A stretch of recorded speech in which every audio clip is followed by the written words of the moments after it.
Ladies and gentlemen, welcome to the Vandy Sports Podcast. Here's your host, Chris Lee. Commodore fans, on your feet. It's time to anchor down. Welcome to the Vandy Sports Podcast, presented by Dr. Jody Jones, DDS. We are part of the 440 Sports Network. I'm your host, Chris Lee. Our guest today, Chip Fridrich. We'll talk some Commodore baseball. So with that, let's get right into our conversation with Chip. Chip Fridrich joins me on a Tuesday morning. Vanderbilt's got 4 games in the rearview mirror since we last talked. The Commodores have a game this afternoon against Central Arkansas and then a road trip to Hawaii. Chip, hope you're doing well. Thanks for joining us today. Good to talk to you again, Chris. And I joked a couple weeks ago that I got a week ahead of myself as far as joking we'd go to Hawaii, but we still got time to go. We could leave tomorrow and, get somebody to pay for it, get a sponsor, and head out to the beach, do some surfing. Can you imagine? I mean, that what an opportunity for these guys to, and I'm sure they're taking the full team. That's kind of what Tim does in these early trips, and I'm sure they will probably go to the Pearl Harbor Museum, things like that. I'm sure there'll be some educational parts of it. But what a great opportunity for this program to go across, the Pacific and play. And after winning 4 games this past week, getting one rained out, and on the right track. And these trips are fun. And I wish I could have had an opportunity to go to Hawaii when I played, because I'm sure it'll be a memorable experience. Well, I liked your idea better. Get out there a week early and soak in the cultural experiences and all those things. And, I think you were on it the first time. Yeah, I got a week ahead of myself the 2 shows ago, and nobody corrected me, so people weren't listening in the comments about which weekend. I got the Army and the Hawaii weekends flipped. But, this baseball team's growing, 5-2 and haven't been on the road yet. And playing a Hawaii team that I think, Chris, is, they're rebuilding a little bit. They're trying to find their way. There used to be a very good baseball program 2 decades ago or so, and they've got a legendary coach who's won over 1,000 games trying to get that program back to prominence. But as far as on the Vanderbilt side, liked what I saw overall against Army. I'd like for us to hit a little better than we do and square up on balls. And maybe we can do some, as we talk about this weekend, maybe some early season concern, maybe pleasant surprises and some concerns might be something fun to get into. I know the sample size, and I mentioned that 7 games is not a whole lot, but after this week, when you get 4 in Hawaii and 1 tonight, as we do this podcast, a little more to talk about. But there's some things I think that are some things that could be concerning after 7 games, and some things that I think are pleasantly surprises. So maybe we can get into that. Well, let's start with the good first. I'm convinced that their pitching is, well, I shouldn't say convinced. It appears to me that their pitching is going to be deeper than it was a year ago, with just really good arms. Now, I don't think they've got a rocker and lighter by any stretch. That was special. We may never see that again at Vanderbilt or anywhere. But you look at the depth of arms, McIlvain, Riley, Hunter Owen has looked terrific so far. Maldonado, who's not been great, but I think we know what he can do. Carter Holton has looked like he can be an elite pitcher for them. Devin Fittrell, who will start today, was tremendous, I thought, in his midweek outing. Grayson Moore's been good. Bryce Cunningham showed some things. Jack Anderson unexpectedly has showed some things. Berkwich, that's right there. That's 10 arms, and we haven't even talked about Little or Schultz or some of the kids that we haven't seen pitch yet. I'm encouraged by what I've seen on the mound. I think they lead the league in strikeouts so far, even though they've probably had the toughest weekend of any team in the SEC with that weekend with Oklahoma State, which is a really good hitting team. Yeah, and we haven't. You mentioned Christian Little, who would have been on everyone's mind if you talked about top arms, based on his potential and how he's kind of grown through the game. Although, albeit he's still very young, he should be a freshman in a normal situation. So yeah, I think from top to bottom, I think the depth, if we're looking at pleasant surprises in that category, the depth is a little stronger top to bottom than being so top heavy that they've been over the last probably 2 or 3 years. And you got some guys with clean sheets, and McIlvain, 0 ERA, along with Riley. Got some guys with, you mentioned strikeouts, big numbers in strikeouts per game. And, you look at Riley, and he's kind of the wild card. Riley's the type of guy that could really come on if he just can get settled. His strikeout numbers are great, but he gets himself into some trouble with. He's just got a really, really live arm. I agree with you about Hunter Owen. That's been a pleasant surprise. I marked that off on my sheet as being something to talk about. I think Maldonado's still trying to find his way. They moved him at least last week into the Sunday role to see how that would affect him, and if that's going to be something that will continue in Hawaii, although they kind of have a different setup with 4 games this weekend. Carter Holton has been very, very impressive for a young guy, as Fittrell. I mean, those two guys, you think about it, if they're probably going to keep Fittrell, at least now, in this role midweek, it seems like, pitching tonight. But I could see a scenario and talk to some people yesterday. You could have 2 guys who could be in the SEC rotation as freshmen. I'm sure they'll try to hold Fittrell back. But Holton, we mentioned being so young and being thrust in that role, you knew he was going to be special. He's just had a couple blips on the radar Holton has in some select innings. Otherwise, he's been great. His 5.40 ERA is a little deceiving because he's really only gotten into trouble like in 2 instances. But just going to Jack Anderson, you mentioned, the kid from NBA, played at Princeton. He's kind of an old soul guy who's been around, even though it's been an Ivy League. He's been in some game-type situations. I think he could be a guy they could count on to throw strikes and get people out. And still trying to develop that bullpen role as far as who's going to be the closer. And I don't think they're getting there. I think you can kind of see some blips on the radar. Berkwich, a guy who can get some people out, lefty on lefty, who they can count on. And just seeing how Little develops. I think Little is obviously a confidence problem that he's working through. Got all the talent in the world, and hopefully he can work through those things and get back to the instance where, an image of what he was at the SEC tournament. I think everyone has that image of what he did, and we're so impressed. And pitching's just a weird thing. It's a thing that comes and goes, and when you lose the confidence, it's something that can bottom out, and he's just got to work through it, and I'm sure he will, and hopefully this is the week to do it. I want to save the Christian Little conversation for the mailbag, but the 2 guys that have really popped to me, well, there's more than that, but Hunter Owen to me, and the line tells it all. He's pitched 7 innings, he's walked 1, he's struck out 12, and it's just looked terrific. I think somebody dropped the Ben Bowden comparison on the broadcast Sunday, which I thought, man, that was so perfect. I mean, they look like each other pitching, from left-handed to body type to everything. I just think he's been really good. And Fittrell is another one, just a strike thrower. He struck out. I can't speak. He struck out the first 6 collegiate hitters he saw.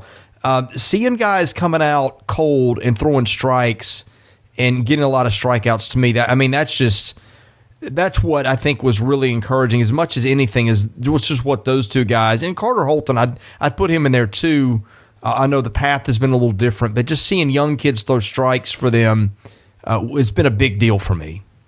Yeah, and it'll be interesting to see if Fittrell can back up what he did last week. I mean, he looked like a vet out there against Evansville, the way he was just ahead in all counts. He was backing up pitches with his changeup. He was locating. He was going after guys when he wanted to attack.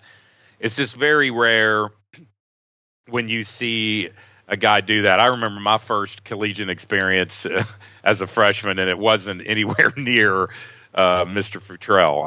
It's some people can do it and some people can't. Well, actually, my first collegiate appearance was great in Alabama, and then I followed that up when I started thinking about it against Lipscomb, and it's something I'd rather not talk about. But Fittrell,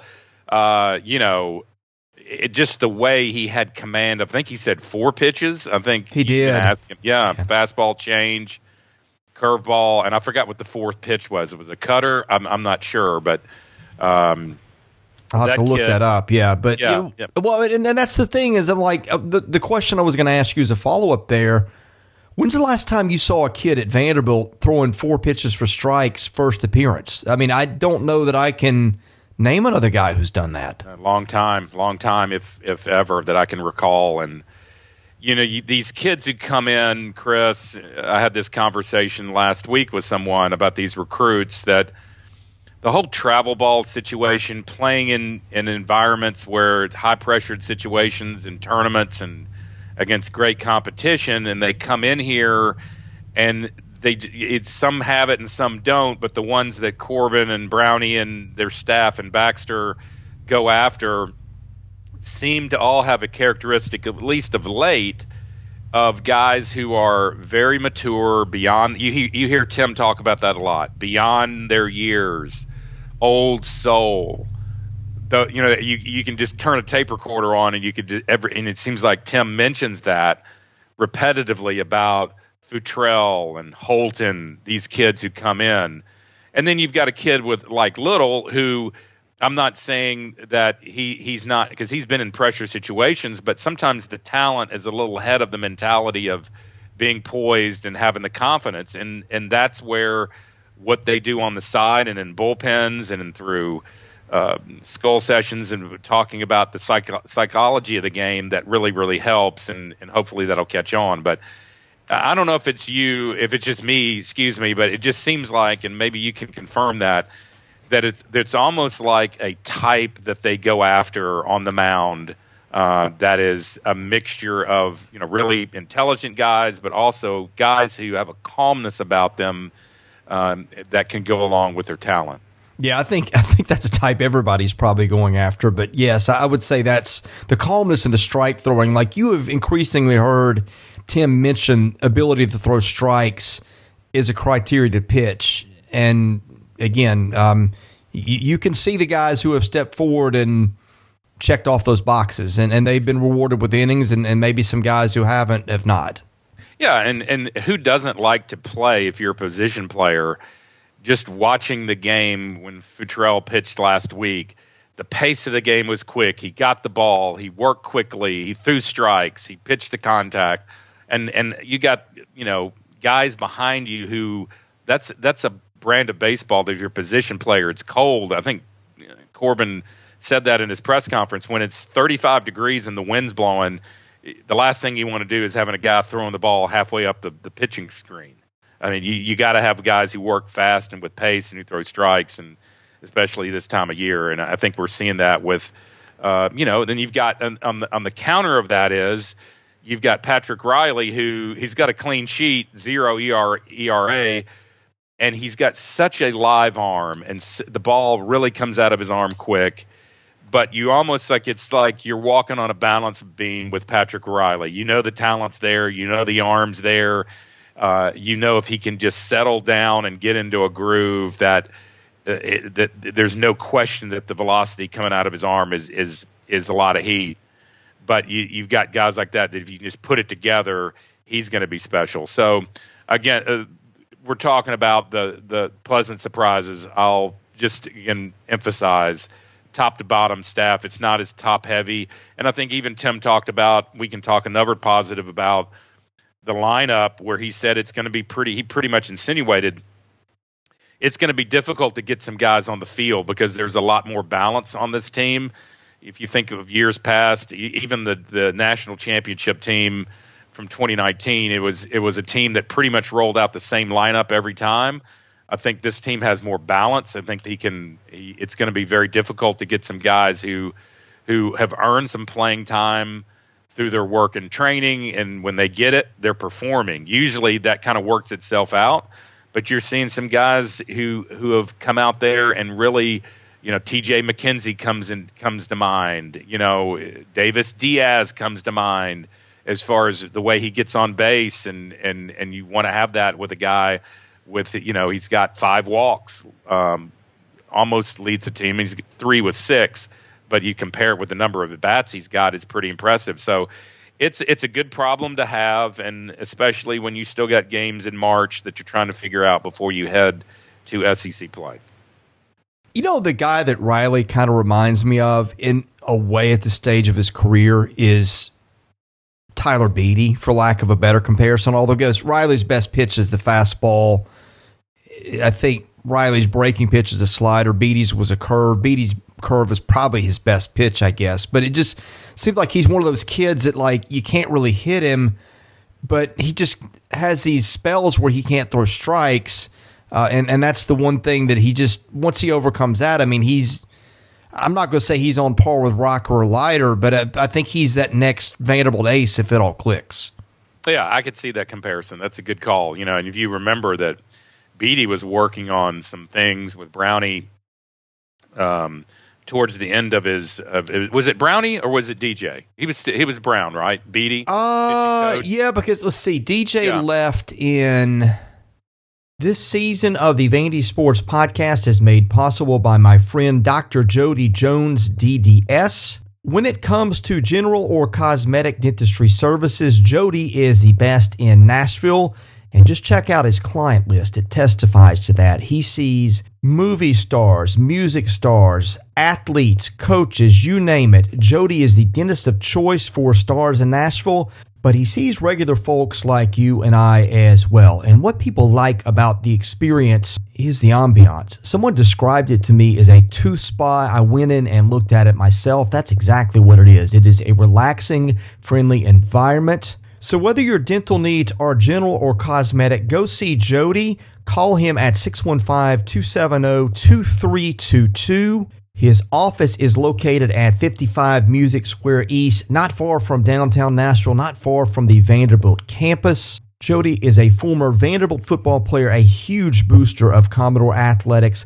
His support as the title sponsor for Season 7 is the reason we are able to do this podcast. Go see Dr. Jody Jones today. Thank him for his support of the Vandy Sports Podcast and tell him you heard about it here. It's been about, a decade ago now? Yeah, Goodness. So it's right around then. Time flies. But you had Beatty working on things even in Omaha and leading up to Omaha where he didn't pitch hardly at all. And to think where he went in the draft of working with different things with his hands. He went from going in a wind-up position where he would take the ball over his hands to just stepping back, short step back, little things I noticed about him. I mean, they're still working on him as during his junior year. So those are all kind of those inner workings of what this coaching staff's trying to do, the pitchers and all the players as they go forward here. The thing I have with Maldonado, and they get to see private workouts and everything, I just wonder if his stuff plays better in short bursts. And I know that they spread him out last year where he pitched some longer innings, 40, 50 pitches, and did pretty well. But I still wonder if they're not better off using him in shorter doses in relief appearances. And I wonder where that's going to settle. Well, you look at his line, 4 innings, 67 pitches, which is a lot through 4 innings. And, he got in trouble that early on when Army almost, had the bases loaded and he got out of it. For him, that was a big accomplishment because that could have gone either way early. But he wasted a lot of pitches in those first 2 innings when he getting to the total of 67 through 4 innings. So I think it's still, lack of a better term, an experiment. I don't think it's a grand experiment. I think this is something that it just didn't throw on him. I think he's preparing for it. But like you mentioned, you kind of wonder if it's going to be something that they sit there in a couple weeks after Hawaii or perhaps the next week and say, are we better off getting Nick in a situation where he can go Friday, Sunday in relief and go 2 or 3 innings, or 2 innings here, 1 inning split apart with a day of rest, or is he going to be in a situation where he gives us 4 or 5 in a start? Because he's definitely got the talent and he's got the experience, and we'll just have to watch that. That's going to be something to follow here in the next 2 weeks. Let's talk hitting for a minute. I kind of get a little bit amused at some of these fan bases when teams are winning games by lopsided margins against teams that can't play. I'm not trying to call out any one fan base in particular, but I am thinking of one. I'll just leave it at that.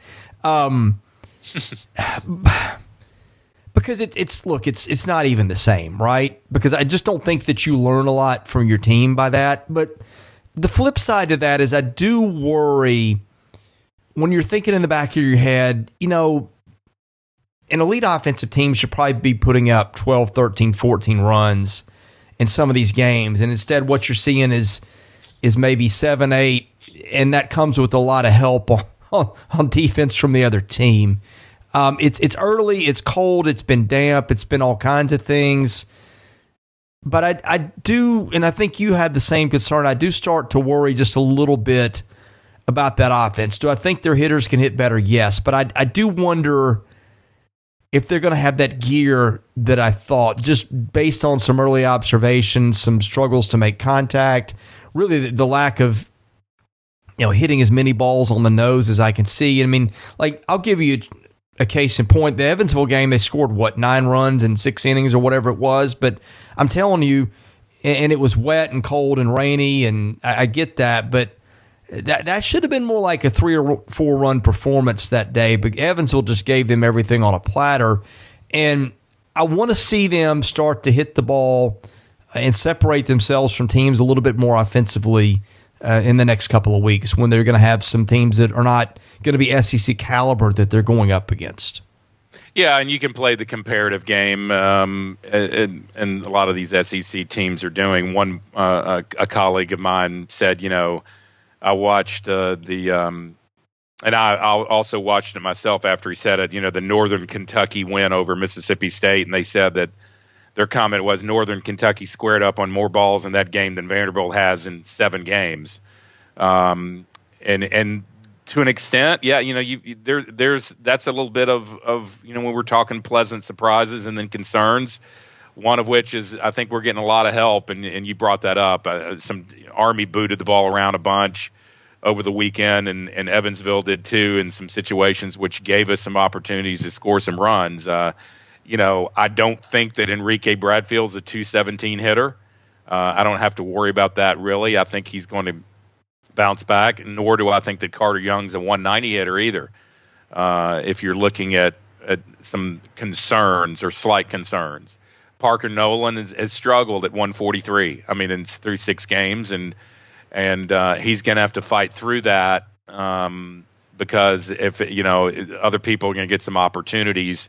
I know he can play a lot of positions, and that's a bonus to him. He's very versatile, but that would be one of the concerns there. I'm not really worried about Bradfield and Young, especially Bradfield with Carter coming off that injury. But those 2 guys, I'm not really worried about bouncing up. Pleasant surprises. I think Spencer Jones with his 5 doubles is really encouraging, and he's hitting 370. Vaz is getting on base a lot. I mentioned Davis Diaz being a guy who seems to be, he's hitting 333, but he seems to be active and getting on base and has a nose for that third base position. That's something to watch. So I'm on the a little bit surprised side of things. Leneve, I'm a little bit surprised that it took him that long to get in the lineup and get some at bats. He has 6 now, but of the you've got 2 games that he's played in out of 7. Just a little surprised based on where he ended the year last year, and I'm not sure you are. But that as we're talking about things that kind of make us go, that's a little bit to me was something that stood out. Yeah, well, I was going to say my 2 things on the hitting that I had that you'd kind of touched on was Bradfield striking out 7 times to me is a concern. Now, we did see him go through a funk last year and he snapped out of it, so I don't think it's time to hit the panic button. But one thing about Carter Young, although he has struggled at times, he's got 6 walks, and I am encouraged by that because that was not part of his game a year ago. That's right, and he is able to get on base here, and we'll just have to watch and see. I'm sure it's something that I don't know how much he participated in the fall, but yeah, that was limited, and I think that has held him back. Tim and I talked about that preseason, and I think he was pretty clear that the time away had really hampered him in terms of just getting back to being full speed and getting the timing back and all those things. So I think that you could see a breakout coming for Carter pretty soon, just with that little bit of info. Yeah, and defensively, he's got 3 errors, which I don't think. No, that I think will go away. Yeah, I think that'll go away myself. And I mentioned the word defensively, Chris. Concerns in the concern category. I'll just go out and say it. I never thought, and I told you this before we started this podcast this morning. C.J. Rodriguez was such a surprise to me. The way he was inserted in the lineup out in Arizona. I was like, who's this kid? I remember turning on. I had literally no idea who he was. Saw him back there. The way he handled the pitchers the first weekend, I thought was extremely impressive. Then his bat came around after the first month of the season. But boy, this team, I think, misses him. And that's not a slam on Dom Keegan. I think Dom Keegan is legit back there. But I think it really shows what a valuable tool and why he got drafted the way he did in Rodriguez. My concern is that there's going to be some teams when it starts heating up. I don't think a lot of teams run in the conference, but I think they're going to run on Vanderbilt a lot more than they did last year, and I think that's a little bit of a concern. I think there's some a learning curve there. I know Dom paid in the Cape this year behind the dish, so I'm not saying he doesn't know what he's doing. So let's separate that. I think he's talented. Well, let's cut to the chase here. I mean, most catchers his age have been spending the last 3 years behind the plate. He spent them elsewhere. Right. And so it just kind of it shows you. I'm not saying it's a hole recruiting hole, because I don't think Vanderbilt really has recruiting holes. But sometimes dominoes falls the way they do, and a kid doesn't end up coming into campus that you thought would, and you have CJ where he was a draft eligible sophomore, probably weren't counting on that, and so I think it's safe to say that this is a little bit of a hole that they did not expect. I'm sure they probably expected when CJ came on board that he would be there for 3 years and then get drafted. So the numbers aren't there to back it up. Teams have stolen 5 out of 8 on Vanderbilt, 5 stolen bases on 8 attempts, while Vanderbilt's 16 of 17. But once again, we haven't seen a team that runs. Now, Hawaii will be something to watch because their program, they pretty much, Rich Hill, who's been around forever in San Diego for years and years, has over 1,000 wins under his belt, and he just left kind of unexpectedly and went to Hawaii to try to revive their program. They play small ball. They try to get hit by pitches. They bunt. They steal bases any way they can, and that's what he's always done. So I think we'll see a team this weekend in Hawaii who will try to challenge Vanderbilt behind the plate. That's just what they do, and that'll be a good indication of how Dom has come and what they need to do going forward. Well, I think they've found their fixture at third. Davis Diaz has been there for, 3 or 4 straight starts. Has fielded really well. I think he's an upgrade there. So now it just becomes, what do you do with that?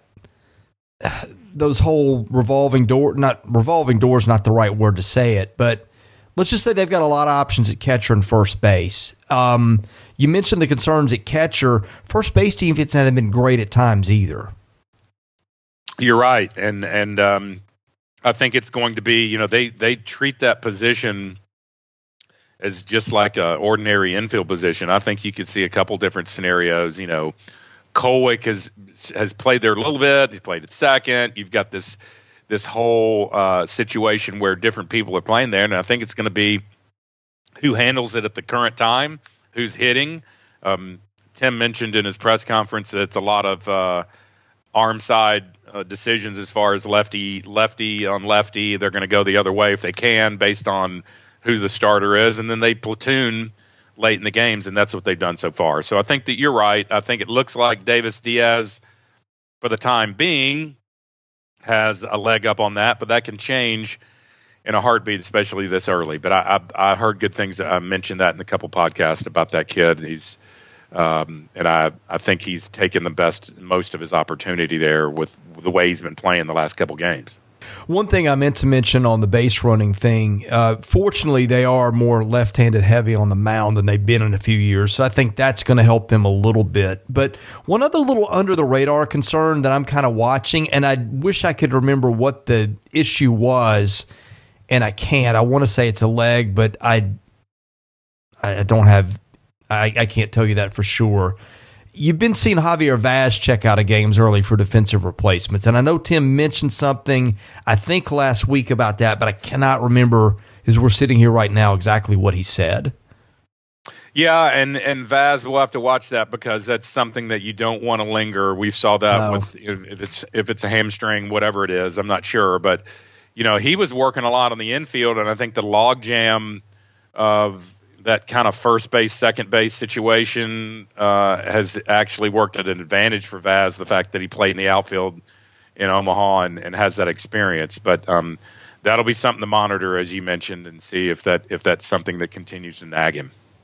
Ready for the mailbag? Sure, let's go. All right, our mailbag is presented by our friends at Sutherland and Belk, a family-owned injury law firm. If you or a loved one has been hurt in an accident, give Taylor or Russell a call. That number 615-846-6200. See what your rights are and if they can help. Doorfan asks, thoughts on Christian Little and why we have seen so little of him. 2 appearances, 3 innings pitched, 1 earned run, 3 walks, 4 strikeouts, .083 batting average against. Well, we mentioned that in the beginning of the podcast, and when we talked about Christian Little, we've talked about it that it's probably not probably it's a confidence issue, and whether having pitched that inning, they wanted just to get some confidence. Sometimes I know coaches will, if someone's struggling, they'll say it's kind of like the Carter Holton situation. He pitched, I think the weekend previous, and he had the 4 innings and he pitched lights out. Then he goes out for the 5th, and that's where he ran into a little trouble. And with young pitchers, sometimes the psychology is, all right, do we get him out of there? And then the whole scope of way he feels about the game changes, and that it's a victory of sorts, and the confidence level is high, and they can work on the things that they didn't do well in the bullpen the next week. Then the other side of the coin is, do you want him to go through a little adversity and see what that's like? On Little, I think reading the tea leaves a little bit, that, and you and I kind of discussed that, is if they wanted him just to sort of get out there, get through it, and not have any more damage, which would cause a setback psychologically. So to answer the question without being in the dugout and not being in workouts, it's just looks like, because the talent's there, I don't think, not aware of any injuries, so to speak. It's just getting to where a mindset where they can get out there and get to where they were at a moment in the past. And his is, of course, everyone remembers we met at the SEC tournament where he was so dominant, and that's just what they got to do. And you can only do that. Bullpens are one thing. You can sit there and throw in the bullpen all you want, but until you get out there and get that confidence back and it clicks again, then that'll be fine. It's not like anybody's going to give up on him. The kid's too talented, and he'll be fine, I think. It's just a matter of getting him back out there and reps and consecutive reps and appearances of having success, knowing what that's like, and then feeding off of it. Next one comes from Hardcore Door. When do we begin to be concerned about the offense? It looks like the same offense we saw the last month last year and into the postseason. Is Mike Baxter really the guy? Looks like nothing has changed a lot through the offseason. I mentioned last weekend the concern that it looked like some guys were guessing in counts, and we had some punch outs on 2-strike counts where seemed to me like, and seemed to some others who I talked to, that some guys were really trying to guess, and that's not what you really want to do when you've got to protect the plate with 2 strikes. So yes, I saw a little bit improvement of that this past weekend from the previous weekend, from the Oklahoma State weekend. So I did see a little less of that, if that's what it is. It's just my opinion. But I do see where some people have comparing it to some things that happened last year, where there was some guys not guarding the plate and not protecting the plate and not hitting the ball the other way, and that's just something we're going to have to follow. I think we got enough ball games coming up here this next 6-7 days to see. Now it's going to be, some of them are going to be starting late at night and odd times to follow, and I'm not sure what do we know if there's a video of this coming up this weekend available for the live stream? I have not seen it yet. I'm going to go check the Hawaii website right now because you asked, but on VU Commodores, there's been nothing that I have seen last I checked. Yeah. Well, it's just I could see the concern there as far as the differences between last year and this year, and we pointed that out in the podcast last weekend. But I think it's just a matter of guys getting more comfortable. The thing that concerns me a little bit is what you mentioned. I really hadn't thought about it, Chris, but you made a great point. Is we certainly have taken advantage of fielding errors and sloppy play by the opponent, which has, I think, masked a lot of our problems. Ground balls are getting booted against Evansville. I know it was cold, but then the next thing you know, we get 6-7 runs in an inning, and those things don't happen when you're playing top flight programs and SEC programs. So I think the jury's still out and about that, and hopefully we see some improvement as we head out west.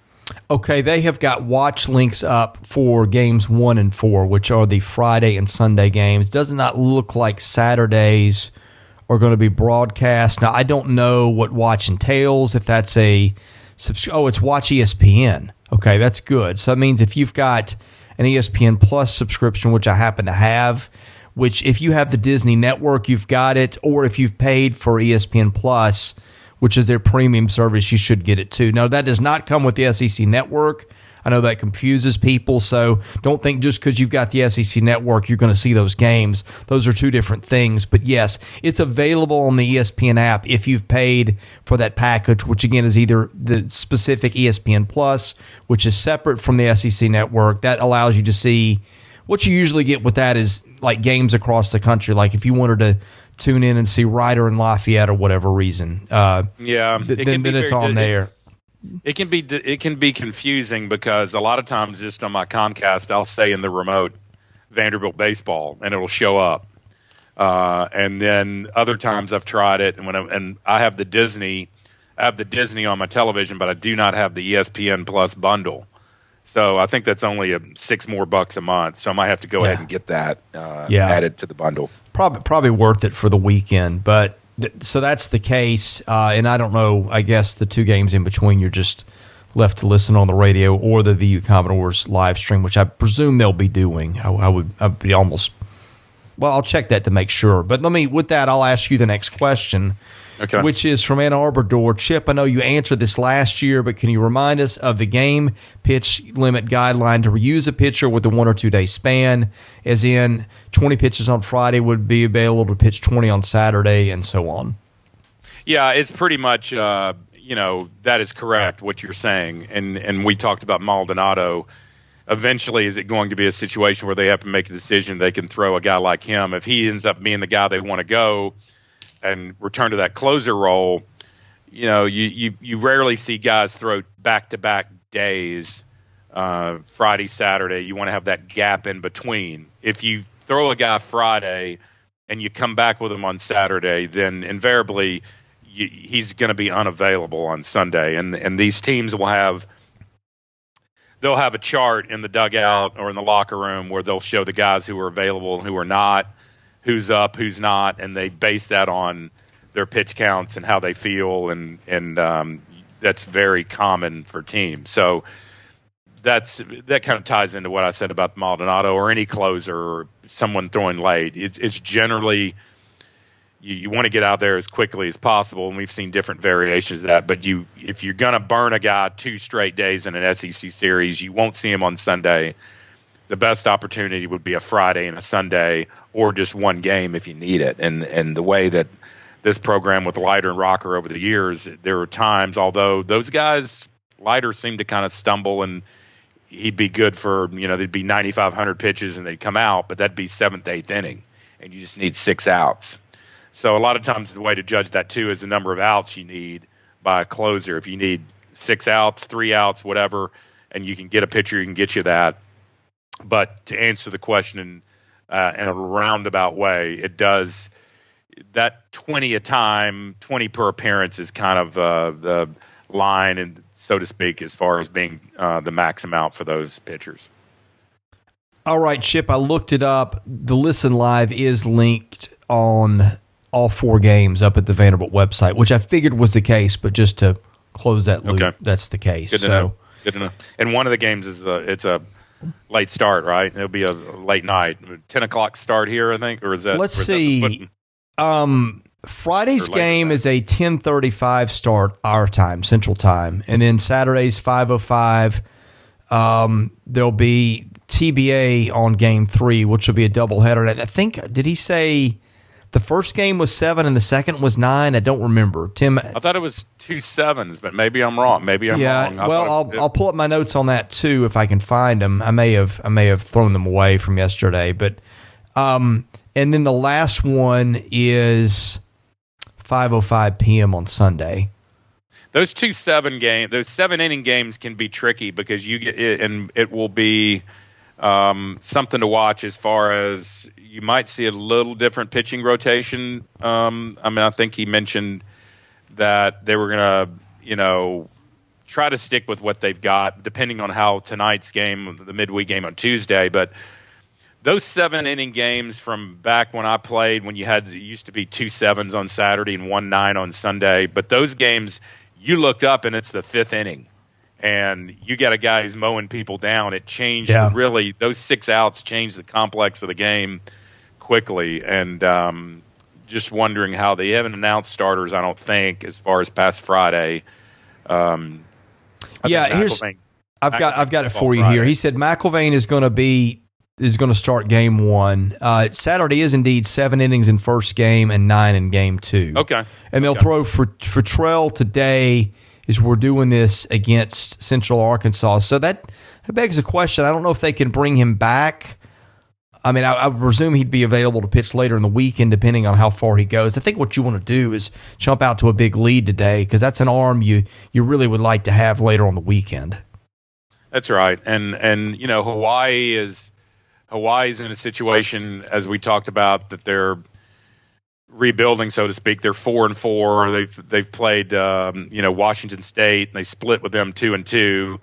Lost to San Diego State. They played in the Tony Gwynn Classic in San Diego, which was sort of a homecoming for Rich Hill, who coached in San Diego for 30 years. They lost 2 of 3 there, playing San Diego State, UNLV, and Fresno State. The only team they won there was they beat Fresno State 8-4, and then they won yesterday. They beat San Diego State. They played them another game at their park outside of the Tony Gwynn Classic and beat them 8-5. So they've split with San Diego State this year. They lost in the Tony Gwynn Classic and then beat them yesterday at the time of this podcast 8-5. So you look at them, boy, that's a program who, it's just they do a lot of travel to the West Coast. They got to go to Long Beach State, and they got to travel to Bakersfield, California, play CSU Bakersfield and UC Davis. I mean, that's not an easy flight. I mean, that's not, you don't just get, it's not a puddle jumper. I mean, it's so, but it will be fun. I know for the kids. And as we wrap this thing up, I'm sure that just a great experience to be over there, be together and play 4 games of baseball, and hopefully great weather. You would think it's at this time of year. I haven't looked up the forecast, but hopefully that'll cooperate too. Chip, that's all I got. Any parting thoughts on your end? No, just I think we talked a little bit on this podcast about the concerns and the pleasant surprises, and I think it's good to do that. But also willing, knowing that there's plenty of baseball to go here and decisions to be made by the staff, and got a game tonight and then traveling out the West Coast, and it's good for those guys to be together and all together, the entire roster, which I'm pretty sure they're doing. And those are always good to touch on, and we'll maybe do that throughout the year, give us some more games under our belt and to discuss how this team's going to fare. Chip, it's always fun. We'll see you next week, and tell folks about your real estate business on the way out. Sure. I'll just mention it real quick, and we talk about it ad nauseum, it seems like, about this market being a seller's market and low inventory, and that continues as things heat up. We're in the spring market. It is kind of comes in Nashville, different cities. It comes at different times, but the spring market sort of hits in mid-February, and the spring market has been not as active as it's been in the last couple of years, just because of that very fact that I said there's not a lot of houses to be sold. So if you are someone who is looking for real estate assistance in the Middle Tennessee area, you need to call me. I'd hook you up with one of our agents who we've got 2 locations, one in Brentwood and one in Green Hills, of our company, Frederick and Clark Realty. We've been around for over 65 years now. It's a family-owned business. Vanderbilt folks, supporters of the program, supporters of SEC schools, and we know how to help and assist sellers and buyers in this market.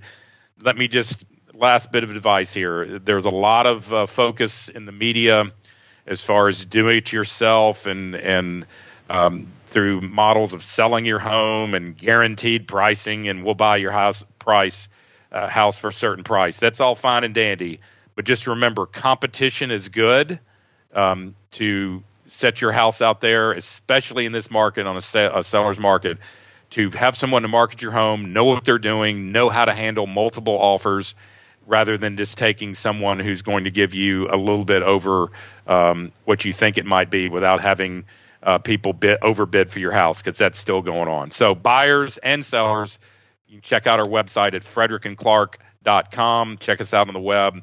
Give me a call if you ever have to discuss your real estate needs, and be happy to hook you up and assist you with your sell or buy of a house. That's all I got. All right, tell me if this is fact or fiction or in the ballpark of fact.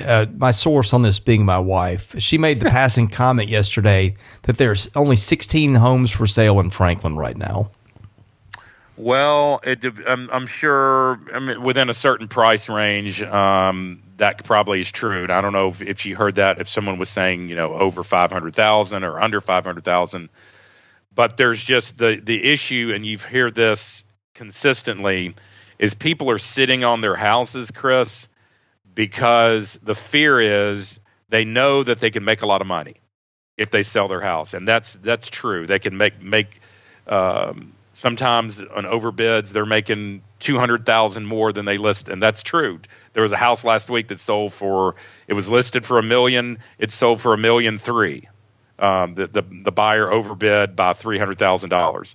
The fear is that people don't know where they would go if they sold, because if they sell their house, they got to go buy something, and all you're doing in this market right now is you're overpaying when you buy again, if that makes sense. Yeah, totally. So unless you're moving to Alaska, which maybe the market's hot up there and you can put the money in your pocket, it's a problem that it's going to continue to go until as interest rates are low and that sort of thing. So.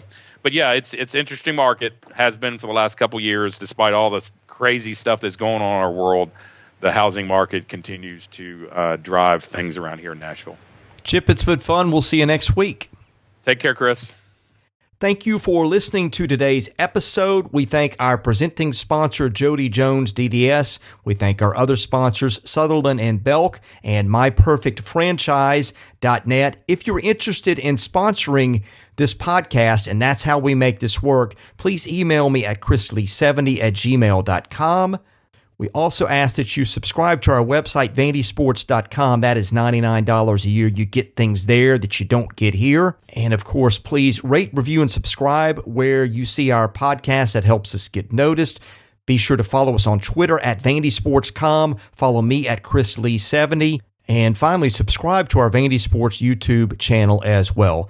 Thank you for listening to the Vandy Sports Podcast, which is part of the 440 Network. I'm your host, Chris Lee. We'll catch you with another episode coming very soon.